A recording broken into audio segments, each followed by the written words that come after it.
All right, good afternoon, and thank you for joining us today. I am Sarah Thorson, Vice President of Development for the Georgia Restaurant Association, and I will be your moderator. Today's webinar is co-presented by the Florida Restaurant and Lodging Association and the Georgia Restaurant Association. We're so excited to be partnering together today and hosting this incredibly helpful webinar. My counterpart at the FRLA, Dan Murphy, and I have both had the pleasure of attending this webinar once already.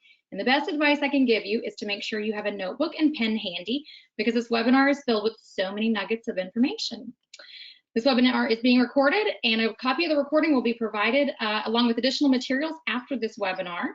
And we will also be featuring a live Q&A if you have any questions near the end of it. And please utilize the chat feature located in your toolbar at the bottom of your screen. And then let's see, today's webinar will walk you through the 11-point off-premises accelerator plan that includes proven products, tactics, and technologies to create a cost-effective sales driving off-premises system, including curbside takeout, delivery, and yes, even catering. Created by longtime speaker, consultant, and multi-unit operator and co-host of the Takeout, Delivery, and Catering podcast, TJ Schier, will walk you away with best practices in menu, packaging, ordering, marketing, and hybrid delivery, just to name a few, to thrive in today's environment, all while creating a superior experience for your guests.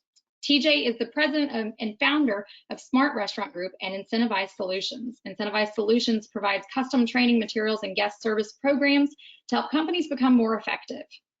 And at this time, TJ, I'm gonna go ahead and turn it over to you. Perfect, thank you, Sarah. Everybody, this is gonna be a 45-minute rocket ride, as Sarah said. Take notes. The good news is my email and my contact information are right there on the screen. They'll also be there on the last slide. And we'll send out everybody a PDF of the slides right after the presentation is over. So it's being recorded. You'll be able to go back and view this if you miss anything, but we are going to cover a whole lot of stuff in a short amount of time. So let's get going here. As Sarah said, I'm a multi-unit franchisee and a consultant. I've spent 20 years helping companies move guest service, training, operations, and systems forward. I've written a couple books on ops, catering, and hiring. I do a lot of speaking pre-COVID, kind of back in the old days. And as you can tell, I'm sitting in my car. I'm in Dallas, Texas. My Wi-Fi is not real good, although we have power and heat, so that's a positive these days. And we have a podcast where we interview leaders such as Monty Moran from Chipotle. We just had Aaron Novoshin on, who has an awesome company called the Starbird Group out in San Francisco. And we've had Carl Howard from Fazoli's and vendors from Deliver That and Olo. And so I'm going to take all of that expertise that I've gleaned over the years and share with you as an operator. I am a franchisee of Which Superior Sandwiches, and I recently launched my own ghost brand called Wing Wizards out of that restaurant, with Which being lunch specific. I needed a dinner revenue stream for me, and that's really worked out well, and I'll share even a little bit about that. So I practice what I preach, and now it's time to get preaching. The first thing that I really kind of talk about today is a blueprint for how you need to drive takeout, off premises, to go, curbside, whatever you want to call it. And we will include this blueprint with the slides that you send. So again, there's so much information to cover, but I've put a blueprint together so that you can go through and understand what it is that you need to do. You can't just do bits and pieces of this thing. Everybody thinks they do takeout. They think they have an off-premises strategy. Some are significantly better than others, and I want everybody to get to that high level. Today's consumer has changed. As we know, we bank on our phone. We can use Alexa to order Domino's. We can go grocery shopping without ever talking to somebody, or in a store where there's nobody working. Amazon tells us what to buy if we've bought something in the past. And so consumer service has changed dramatically. And obviously in the COVID environment, we've all been through that. The buzzwords today are contactless and frictionless. Contactless does not mean no contact. It means less contact. The guests, from a safety and sanitation standpoint, don't want to interface with us so much. Some of the states aren't letting us interface with the guests so much, but for sure they want frictionless. They want easy in, easy out, get their food easily. get quality food, and we'll talk a little bit about how to make that happen in your restaurant. Now, as an overview today, there's really kind of 5 areas under this umbrella, and it's semantics, what you call some of these things: takeout, catering, curbside pickup, delivery, drive-through. Not everybody has all of these pieces at their disposal. My restaurant, as an example, has a drive-through, which is great. It's really helped me through the pandemic. We were fortunate enough, kind of pre-snowstorm here in Texas, to be having another good year, even on top of a year last year that turned out to be good for us, all things considered. So I'm going to hit all of these areas. And as Sarah mentioned, there's really 11 points in this thing, and that's a lot to cover in 37 more minutes, but it goes through menu, packaging, facility, ordering, technology, ops, marketing, getting feedback, CRM, catering, the whole 9 yards. So again, this is a rocket ride. If anybody misses anything, you'll get the PDF, you'll get the blueprint. And the cool thing is, you'll see on the last slide, if you want to, you can book a free 15-minute call with me so that we can discuss your specific needs. So thank the associations that you all are a part of, and allowing me to do that. And I'm happy to talk to each of you, and you'll see that info on the last slide. Now, the basis of everything we're doing is the new currency in today's environment, which is trust. The guests want safety. They want to trust that the food has been prepared in a sanitized, safe environment, that the employees are following proper sanitation protocols and those kind of things. And I think that's where the state associations can benefit you. Don't reinvent the wheel.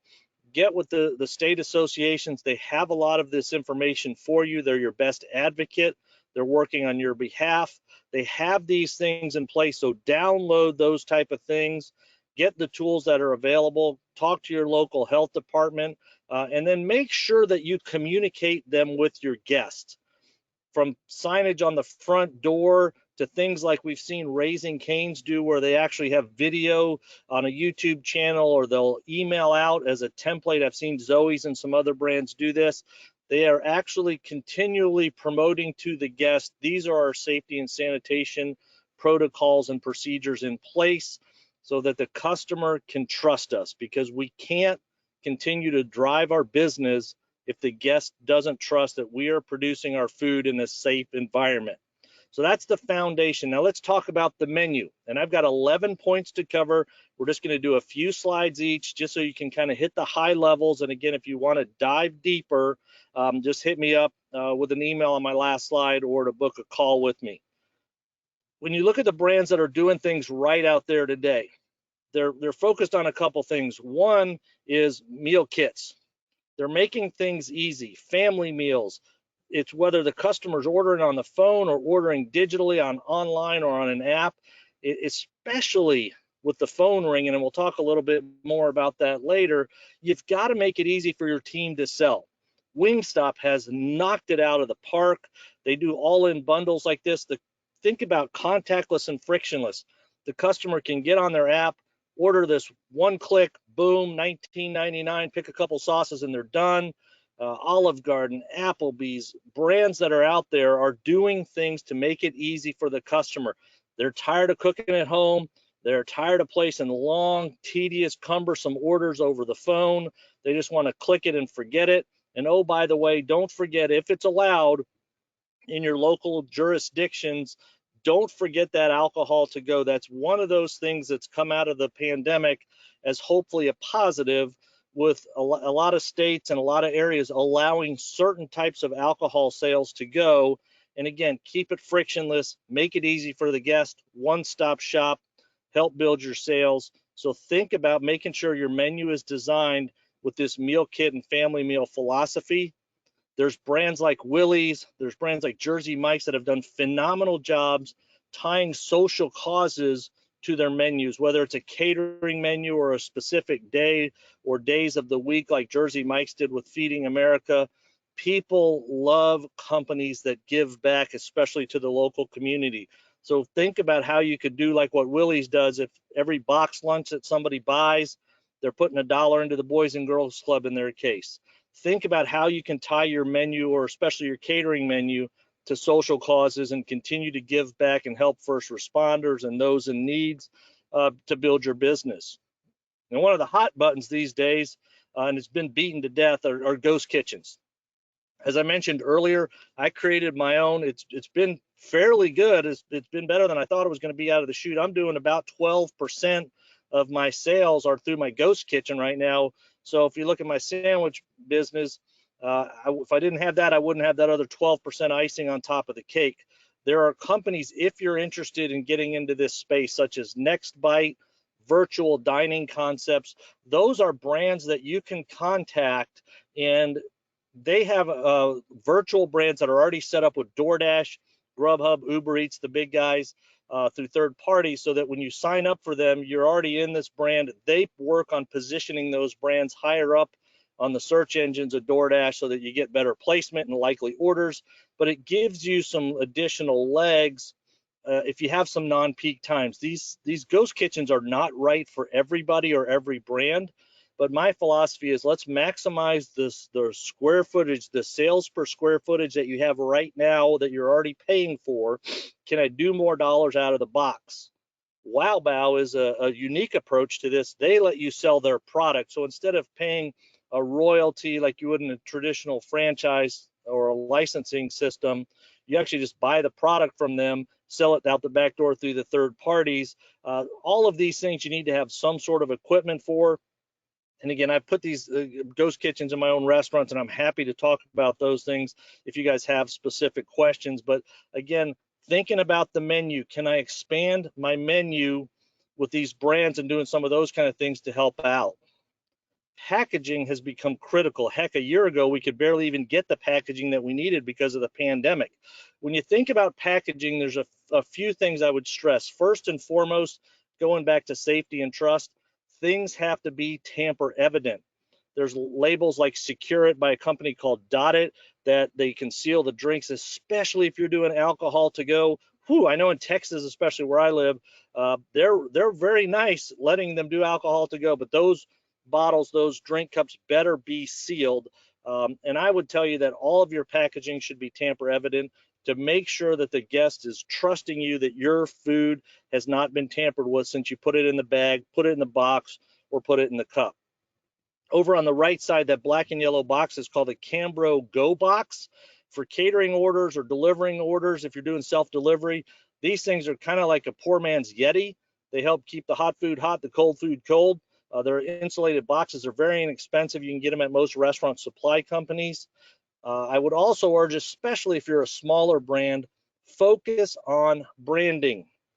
Put stickers on the boxes, sleeves on the cups. I just started my own wing brand, okay? I have one unit, doesn't do a ton of volume, but you know what? I just ordered stickers, so I put generic boxes with branded stickers on them, so my packaging looks like my brand and reinforces that to the customer. Even the little guy with one unit can do that and be smart.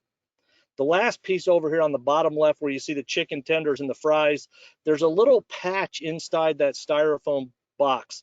That's called a Savor Pack, SAVRPAK.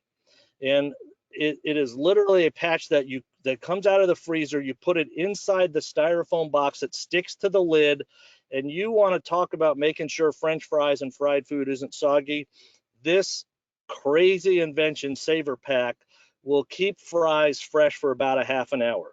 When you want to drive product quality, especially since the customer's not ordering food in your restaurant like they used to, they're eating it 10, 20, 30 minutes later.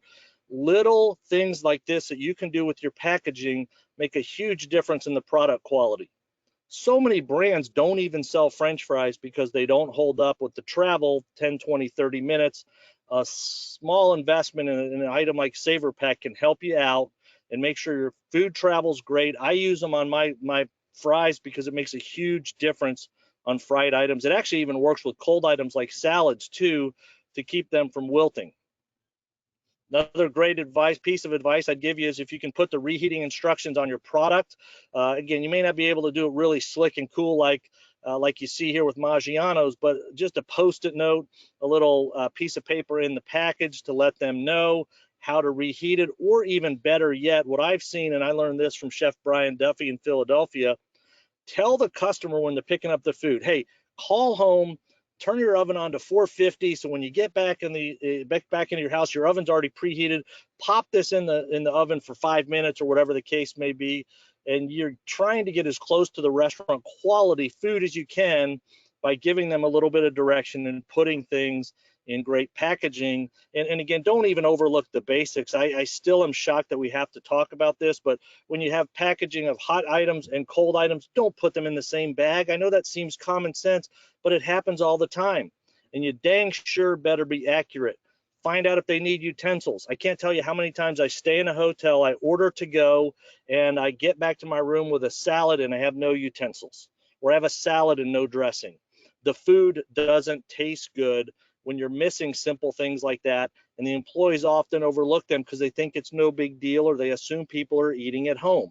So look at your packaging, make this a better guest experience, even though we're not interfacing with the guests like we used to.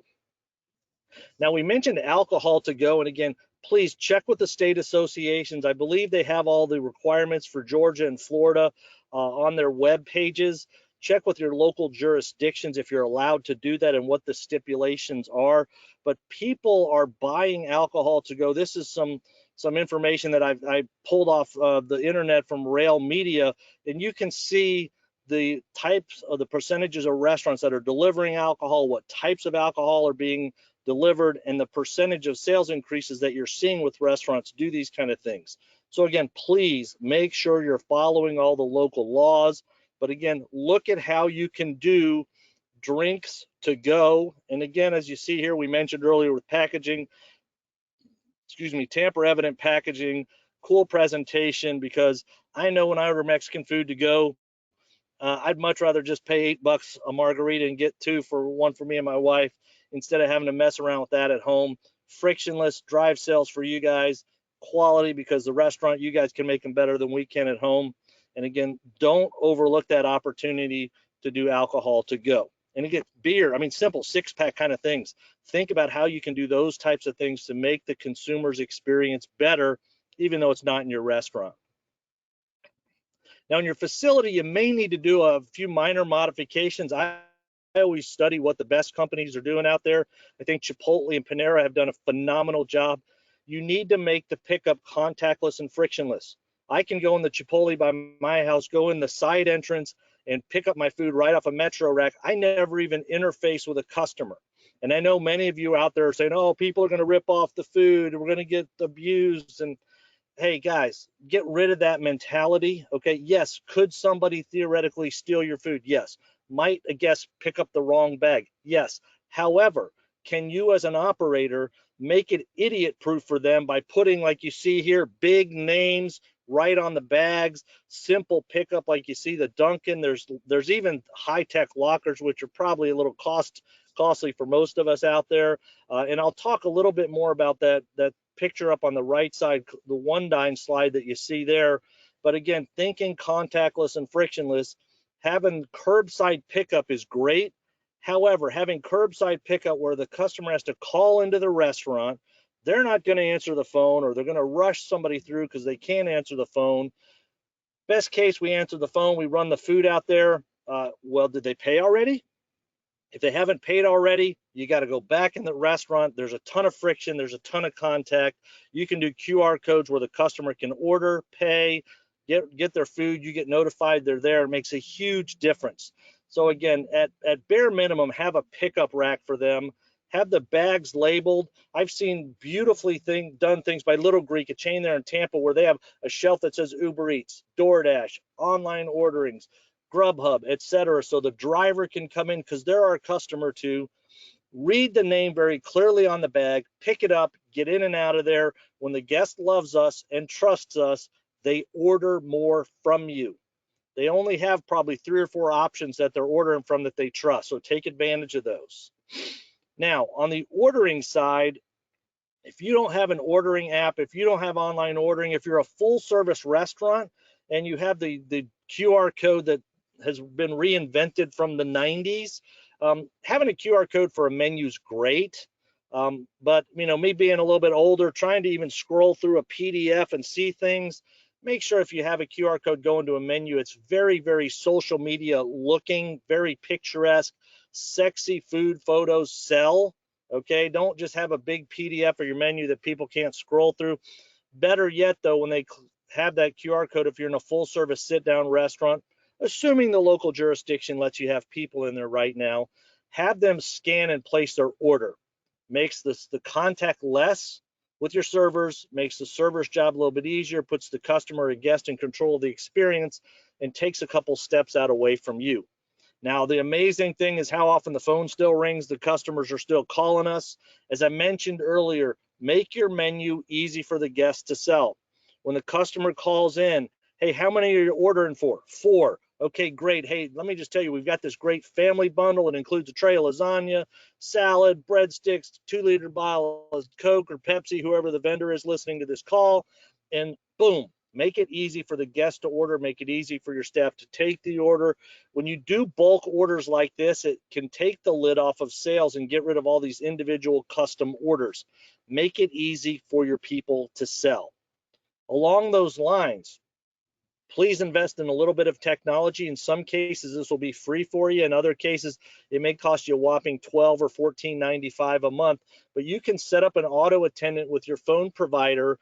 And if you can't use it with your phone provider, companies like Ring Central or Uma have those monthly fees. But if you can imagine, press 1 if you want to place an order with a restaurant. Place 2 if you're needing hours of operations. Press 3 if you want to place a catering order.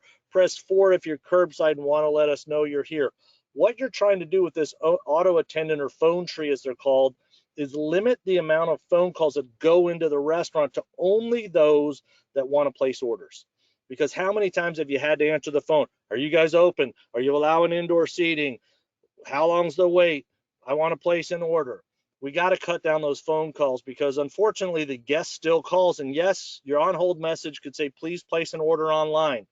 I know I drive a lot. My wife will call and say, what are you going to get at dinner tonight? I just call because I can't order online while I'm driving. Or I go to the company's online ordering website and it says an hour and a half to get food and it's 5 o'clock in the afternoon. Hello, why is it so long?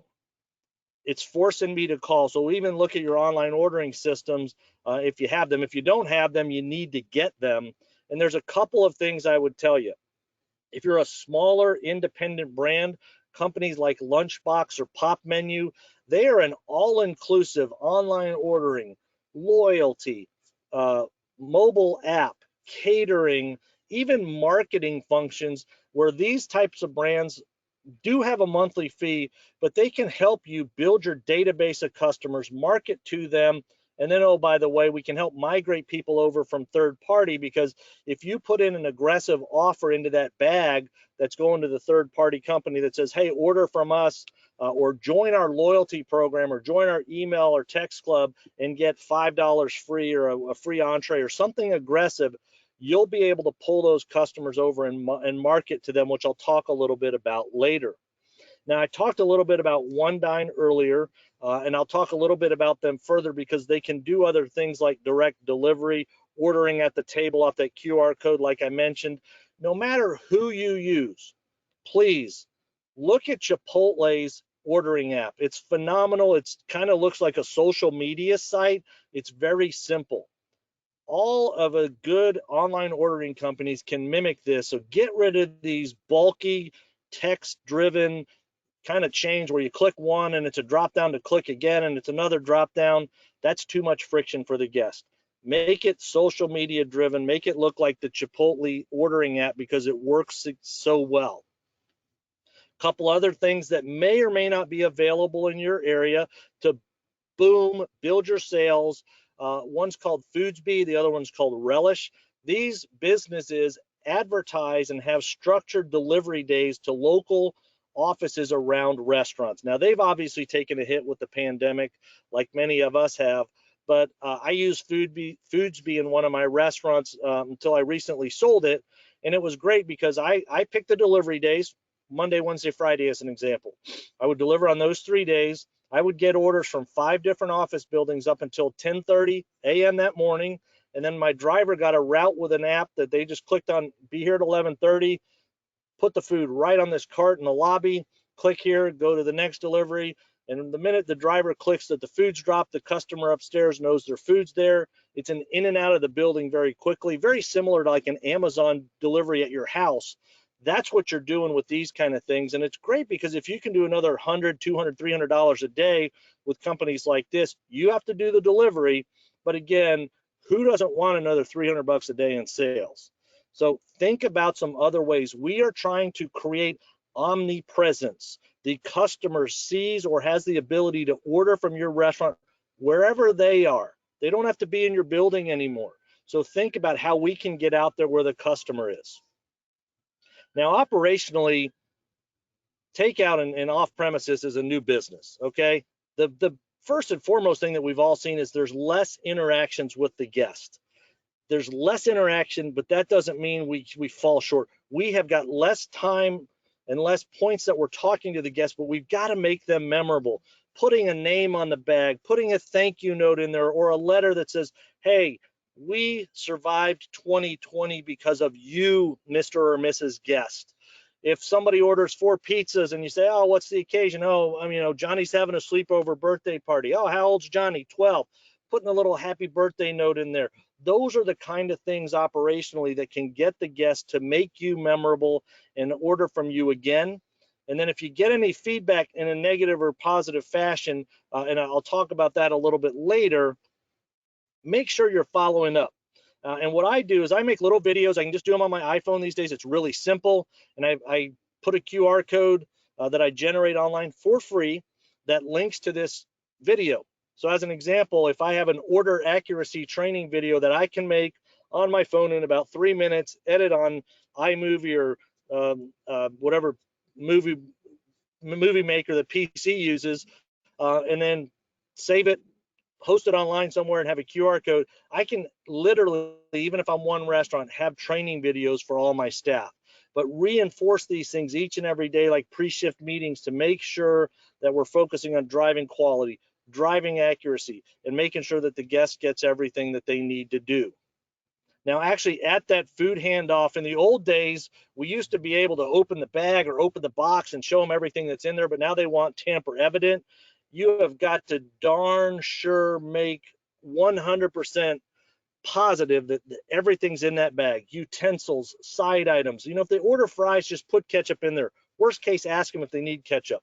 Have some sort of pickup system like you see here with Panera, Chipotle, even a curbside rack. It's just a Metro rack. Costs you $50 at Home Depot or at an office or restaurant supply store. Make pickup easy, but the guest's name has got to be on there in big, bold letters.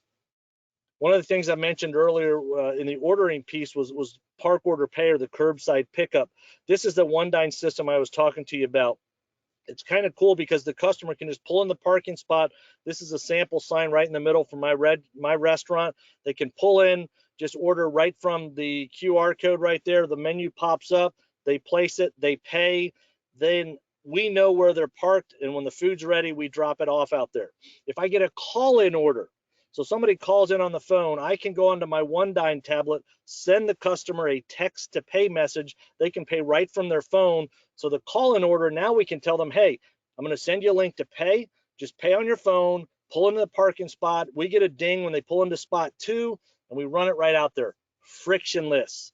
No violating PCI compliance laws and taking a credit card over the phone, or having your server or host have to run out there, get the credit card, run back in, and vice versa. This technology is ridiculously cheap. Great way to improve the contactless, frictionless experience that your customers demand these days.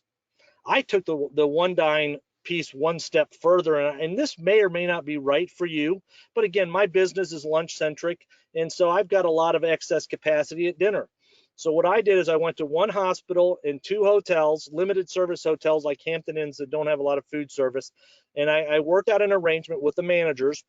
I said, look, put this QR code in your rooms, in your guest rooms. And so when the customers check in, just say, hey, FYI, DoorDash, Uber Eats, they can all deliver to you as well. But we're trying to support the local restaurants. There's a QR code in your room. You can order directly from Witch and Wing Wizards. Just place the order on your phone. No app needed. I get the order on my tablet. I can charge them a lot less to do delivery than DoorDash does. I don't have to jack my prices up to recover the DoorDash fees and all those kind of things.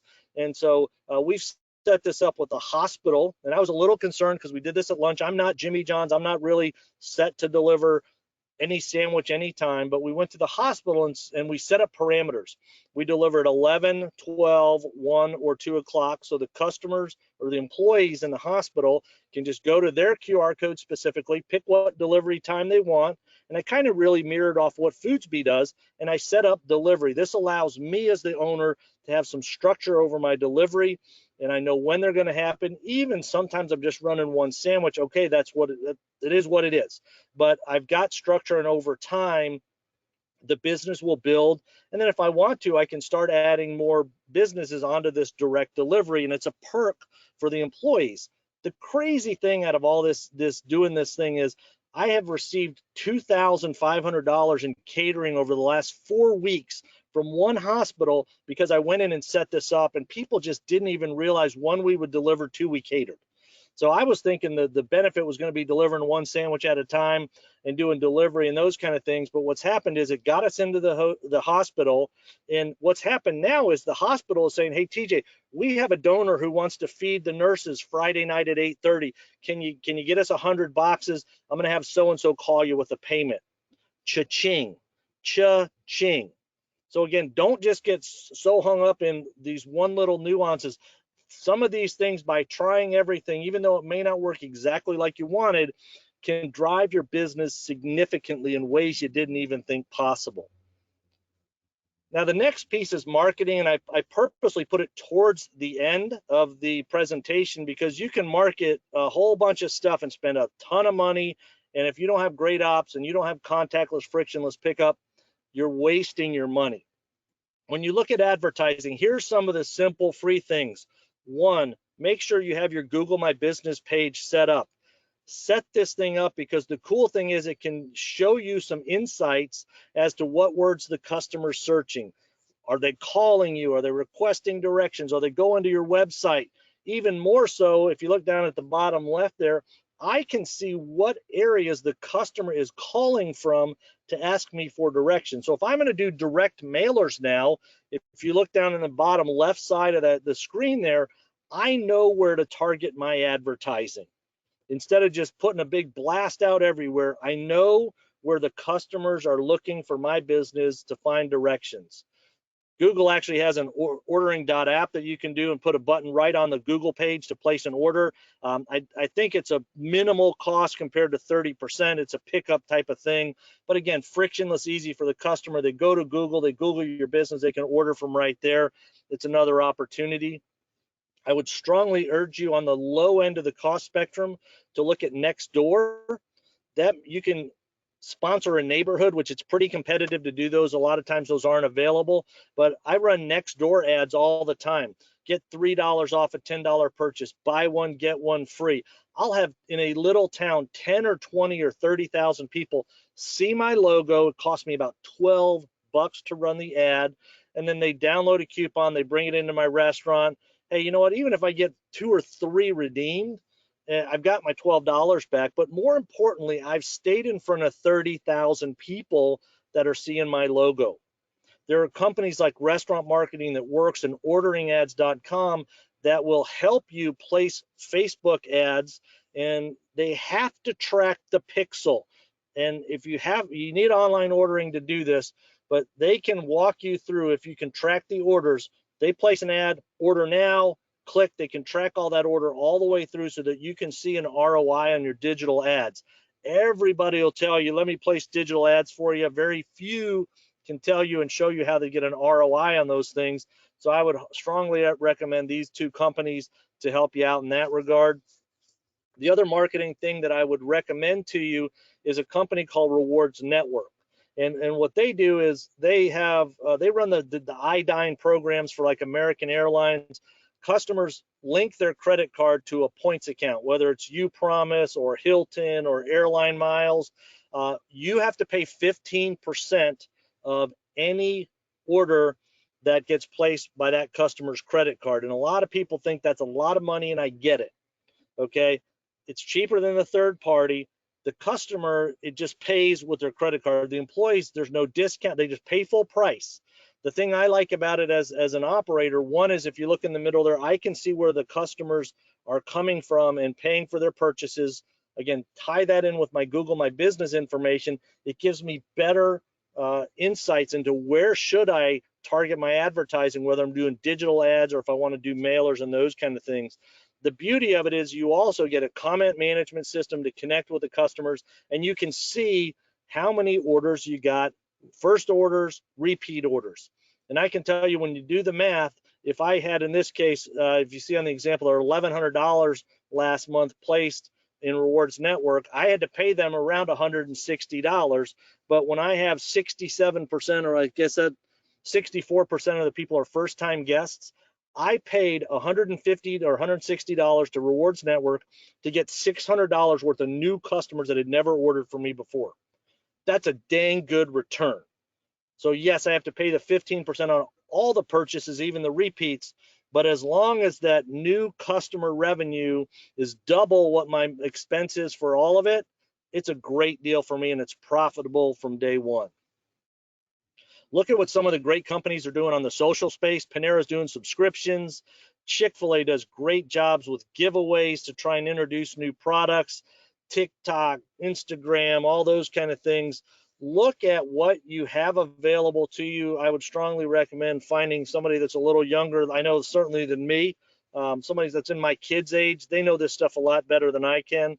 But when you do LTOs in advance and let some of your influencers or your frequent guests come in, try that new item that's not available to the public yet, but they post about those things. Those are the kind of things that help you drive off-premises sales or dine-in sales as well. But I would also urge, again, to drive digital sales, have digital-only limited time offers. The only place you can get this item is if you order on your app or order on our website. Make people want to do digital orders with you because they can't get it in the restaurant. Now, managing all these customers can be a challenge, but you have to make sure you have some sort of system in there, and guest feedback is a big part of that. I am testing in my restaurants right now Tattle and Ovation. Tattle is great because it's set up where I have an automated email. So anybody that comes in and anybody that places an online order or anybody that places a loyalty club transaction. So we're using in which we use Olo and Punch, Olo for online ordering, Punch for loyalty. Anybody that uses their loyalty number or places an online order 2 hours later gets an automated email back from us from Tattle with a survey. Now, because so much of our food is consumed off premises, I don't know how I'm doing unless I get a survey into the guests' hands. So that's one method. Ovation can be set up similarly. I have a drive-through, but what I do in my drive-through nowadays, I have a little code, a QR code on a card that just asks the guests a simple 2-question survey. How was it? And then let us know about it. And so what happens is I'm getting a lot of feedback about my food, even though they're eating it somewhere else. That's helping me get better. The cool thing that I like about Ovation as an example is if somebody says, hey, you forgot my French fries, I get an automatic text notification. I can get right back to them and win them back simply through texts. I get very, very few really horrible types of interactions, but I get a lot of feedback of, hey, this didn't seem as good as the last time, or you forgot ketchup with my fries, and it gives me the tools and the information to go back to my staff and work with them. And then both of these systems are great because I can interface with a guest and save them and get them to come back to us and visit them. The beauty of it is these two systems can also funnel right into my email marketing. So I'm helping build my lists. And if you think about third-party orders, if I have an offer that says, hey, $5 for free, join our email club, and then they've got the Ovation or the Tattle survey in there, I've got 2 different ways that I can get them into my pipeline to build my database, because as a marketer, especially if you're a smaller chain, we've got to get as many people into the top of the funnel as we can to have direct communication with them. Now, we also have catering. I think a lot of people think catering's dead. I already mentioned the catering results that I've had out there. the lines have gotten real blurry these days. Traditional business catering is gone significantly down due to the pandemic and people not working in offices and those kind of things. Group orders, ordering during Zoom calls, takeout, B2B, B2C. It's very, very blurry with what it all is, and it's all semantics. But catering is alive. First and foremost, you have to be trusted by the guest for takeout. If you're not doing a great job with takeout, they're not going to order catering from you. Next, the pandemic's really forced the guest to kind of focus on individually packaged meals, the traditional buffets, large pans of food with commonly shared utensils. It's kind of gone by the wayside. So make sure you have these things packaged. Again, I would strongly urge if you can put a saver pack piece in there if you're doing hot food, makes a huge difference in the quality of the food. And then you got to go out and find the catering orders, okay? And I would tell you, this is like fishing. You've got to go fish in new places, Amazon warehouses, big box retailers, hospitals, even pharmaceutical reps, the medical's coming back. I do a lot of business with schools. Many of the schools in a lot of areas are still in session. I book a lot of catering orders for other Which franchisees because I go to their school websites. I have a cool piece of software where I can go in there and I can put in, as an example, principal in this search bar, and it'll find all the principals in that school district site. Or I can go to J&J's website and put pharmaceutical rep in there, and it'll find all the pharma reps. You can do this on LinkedIn as well without the software, but this software gives me a big database that I can start advertising to and market my catering services right away. The other simple thing that you should do in regards to building your catering sales is follow hashtags. So as an example, if I follow Panera Catering as an example, and you see here on the screen, the Greater Kingsport, whatever this group was, said, hey, thanks to Panera Catering for lunch today. I now have a contact if I'm in this area to go get this. Or if you look at the one up there that Jason's Deli did, the school catering, follow the hashtag of your competitor or follow the hashtag of your competitor with the word catering after it. See what customers in your area are buying catering. You'll see it on Twitter. You'll see it on Facebook. You can go then contact them and throw your name in the hat. If you're not on EasyCater, strongly urge you to get on EasyCater. If you're on EasyCater and it's meh, book a 15-minute call with me because I can walk you through how to improve your rankings. Simple thing. One, if you notice where the red arrow is right there where it says which 5x rewards. Okay, the admins that use EasyCater get points for gift cards. I can pay 5% more to that admin, so my order percentage goes from 15 to 20. But that admin, now I get bumped up to the top of the list because I'm giving the admins 5x rewards. So if you want to bump your name up there, that's one of the things that you can do. Some of the other things I see with EasyCater that people struggle with is deliveries and lead times. You can partner with a group like Deliver That again, maybe they'll charge you $35 to do a delivery. I just go into my EasyCater settings, it's $35 to do delivery. And when I can't deliver the order, but I can make it, I can easily arrange for a company like Deliver That to do that for $35 or whatever the price is in your area. And again, it's a wash to me. I get the order, I get food in people's mouths. Yes, I'm paying EasyCater a percentage, but again, they're not going to order from you if you don't do these things. If they at least see your name, and again, they look at my screen here, they may choose Panda Express instead of Which, but at least the customer saw Which. That didn't cost me anything. It's free to be on the site. I can walk you through so many more things to improve your chances here. But again, our time's short. I wanted to keep it to like 45 minutes or so.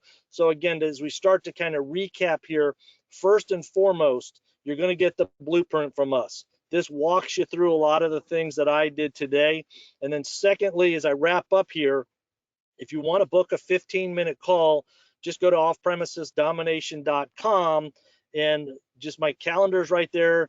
Pick 15 minutes that works for you. We can have a free call. I'll help you through some of this stuff because I covered a ton of stuff here in 45 minutes. And again, we will send a slide, a recap, a PDF of the slides out for you. I'm going to open it up right now for questions. Sarah, if I can kind of bring you back on here, I guess. Luckily, my FedEx office Wi-Fi email that I'm stealing out here in my car held up for the whole presentation. So that's good. I apologize for my horrible Zoom background, but thank you guys all for listening today. And Sarah, what questions do we have? Yeah, so one of the questions that came through was, what software are you using to find contacts that you're advertising to? I for a long time, I didn't use any software. It's really, think about fishing. Who do I want to catch? If I want to catch pharmaceutical reps, and let's say I live in Indianapolis, just go on to LinkedIn and put in pharmaceutical rep Indianapolis. You will get a bunch of contacts pop up there. Okay. Now, when you need their email addresses and phone numbers and those kind of things, I use a software called Seamless.ai, SEAMLESS.ai, because it can kind of actually pull the emails out when they don't appear to be there. It's ridiculously scary how much Big Brother knows, but I can literally go onto a website like I showed in there, Keller ISD, type in the word principal, and let the Seamless engine go, and boom, it pulls out all the principal emails for me. I can then throw them into a HubSpot or whatever and send them an email to talk about catering or how can I help their school to host fundraisers. But again, the software is kind of the magic bullet. It's things like Amazon warehouses, car dealerships. Who do you want to cater to? And the hospitals are great ones because, again, now donors are paying for the food to feed the front lines. And I've got a weekly order with this hospital simply because of that. And that whole relationship came about because I saw a customer going through my drive-thru that had a Baylor Scott and White name tag on her scrubs. And I said, hey, man, I would love to do delivery to your hospital. And that little 10-second interaction has evolved into thousands of dollars worth of business. That's amazing. Who do you talk to for establishing partnerships with hotels and hospitals for the QR code program? I guess you kind of just answered that there at the end. Yeah, one, look at the people in your restaurant. Again, if you see the lanyards, the name tags, I do this for companies like on a percentage basis. I said I'll do it. I mean, it's great. It's great for them, great for me. I'd rather teach people to do it so they can do it on their own because they can have a much bigger impact, and I can do more fun stuff like this. But I literally just went into the Hampton Inn, the La Quinta, the Holiday Inn Express, the Best Western, all the limited service hotels around, and said, hey, let's do this program. What I did if they started to balk was say, look, we'll give you 10% of any of the orders that we get here. So once a month, I'll write you a check for 10% of anything that comes in this month. And some have to get approval, no different than somebody approaching us. But getting on the phone, it's easy to tell no. When you're standing in front of them at the front desk, it's a little bit tougher for them. And so I just grab their cards, make sure I engage with them, send them some free food one day. The crazy thing is these hospitals all host littler meetings, especially during non-COVID times. And then now they'll use you as a caterer as well, too. The hospitals are tough. You can't, especially now in the COVID environment, you're not walking in the door of any hospital. So again, if you can find a pharmaceutical rep, find a doctor, find a guest that works at that hospital, or you just, again, pay attention to your customers that are in there. That's how you get into those places. So talking a little bit about, you went over so many marketing pieces. Certainly, I know in Georgia, I'm guessing it's the same way in Florida, there is a tremendous labor shortage. So do you have any tips or thoughts on how you can manage all of the marketing, all of the tools, everything that goes on, plus with being short on your staff in general? So how do you do it and also sleep at night? I used to own 17 witches, okay? And I was a consultant and a speaker. I mean, I still am. I just don't speak a lot in person nowadays. We do more of these kind of things. I think it's hard to hire as a crutch. I think it's an excuse. And I would, again, book a 15-minute call if you guys want to have that argument with me. I've been in this business for 35 years. Great companies do not have a hiring problem. Ones that have a solid culture, that really take care of their people, have no problem hiring. I think what you can look at doing is finding some of those talents in your team instead of using outside people, like training videos. You can call me to make training videos, or you could ask an 18-year-old kid that works for you with an iPhone that's way better at editing, and he could come up with some great videos for you. They'll be happy. How about this idea? You want to not have any time to do the LinkedIn searches or find the schools? Just pay a kid 10% of any catering order that they get you. Let them do all the legwork. Let them do all the list building for you at 10% of any orders they get you. That's cool, because that frees up your time to do what you need to do. It gives them a little more what to do. It gives them a little more money, especially the highly motivated ones. And they're not going to leave when they're making that kind of coin out there, because they can't go get a job like that somewhere else. And again, if anybody needs recruiting help, fine, book a 15-minute call with me. I wrote a whole book on how to recruit. It's not that hard if you have the right culture in your restaurant. So talking about all the different tools that you have and all the different platforms, is there a specific POS platform or software that can tie everything together and keep everything housed in one place? That's probably $1 billion question. I've consulted with a lot of restaurants. Okay, I've never seen a company where everybody just goes, "Oh my gosh, I love our POS system." NCR, Aloha, Micros, PosiTouch, pick one. One client loves it, one client hates it. I mean, it's just like that all the time. What I would tell you is when you look at what you need from a POS system, determine what you cannot live without and find the provider that does that. Now, when you're talking to off premises and trying to get everything to work together, I think what you should be looking for, many of you, I didn't even talk about aggregators today, like Otter, Ordermark, Chally, those that take the tablet hell and kind of put it into one tablet for you. That's great. I have it in my restaurant because I don't need 4 tablets. I can just manage one. But many of the online ordering providers these days are starting to integrate with the DoorDashes and the Grubhubs and the other third-party integrators so that you can push everything into that online ordering provider. And that eliminates the aggregator. So again, the aggregator's $100 a month or whatever it is. Find the things that matter to you the most and then find the system that's the best for that. I would urge you, again, if you think about Toast and Square, everybody's going to those things because they're free. I just posted something on LinkedIn today. They'll probably hate me. Their systems are great for a lot of people. I just want to make sure people are aware of what they're getting. Because as an example, if you pick some of those free systems, you have to use their credit cards. Okay, you have to use their credit cards. Fees are higher. And when you add up what those fees are, it could be $4,000 or $5,000 a year.